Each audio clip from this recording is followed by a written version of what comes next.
নমস্কার, আপনারা দেখছেন গণের ব্লগ। চৈত্র মাসের নবরাত্রি চলছে, আজকে তার অষ্টম দিন। আমি বেনারস কাশী বিশ্বনাথ থেকে প্রায় যাই ওখানে। তো একটি মা অন্নপূর্ণার পিকচার নিয়ে এসেছিলাম। যবে থেকে এখানে নিয়ে এসেছি আমার বাড়িতে, তবে থেকে আমার সাধ্য অনুযায়ী আমি ভোগ দিই। তা আজকে সকাল থেকে সেই ভোগের আয়োজন করছিলাম। বাসন্তী পোলাও, পনির, এটা চাটনি, এটা চালের পায়েস, এখানে রয়েছে শসা, এখানে রয়েছে তরমুজ, এটা রয়েছে আপেল, আর এটা রয়েছে দই, এটা রসগোল্লা, এটা আইসক্রিম, এটা পা, এটা স্পুন।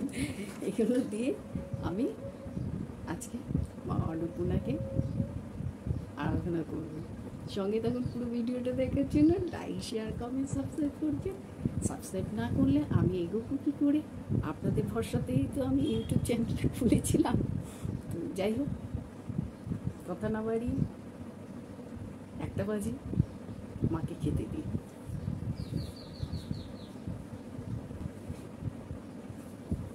জায়গাটা ছোট তো, আমাকে এর জন্য ছোটো ছোটো অ্যারেঞ্জ করতে হয়েছে। মানে বিশাল করে যে আমি এটা ভাববো সেটা ভাবার মানে দেবো যে, এর জন্য অল্প করে এখানেই আমি বসালাম। আরও দেবীরা আছে, তাহলে দেয় আমার ভোলেনাথকে। এটা গণেশ লক্ষ্মী।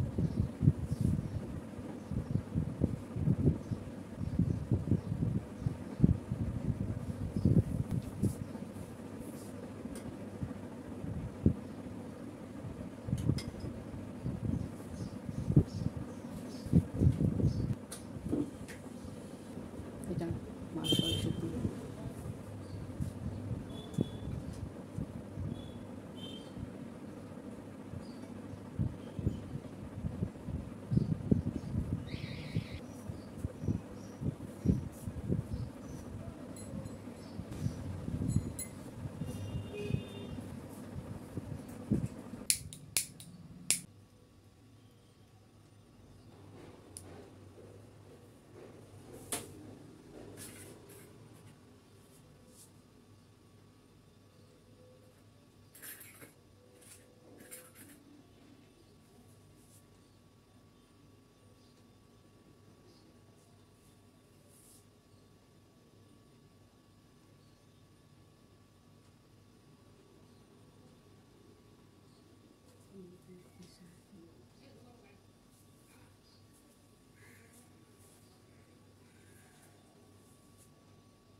ও ঘরে তো রয়েছে হনুমানজি আর লোকনাথ।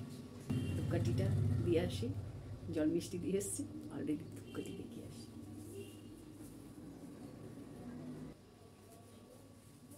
শঙ্খ রয়েছে, বাজাবার মতো দম নেই।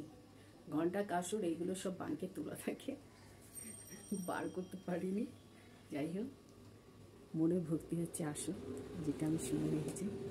এবার আপনারা আমার মা অন্নপূর্ণাটাকে দর্শন করুন।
ভিডিওটা কেমন লাগলো কমেন্ট করে জানাবেন, সাবস্ক্রাইব করবেন, শেয়ার করবেন।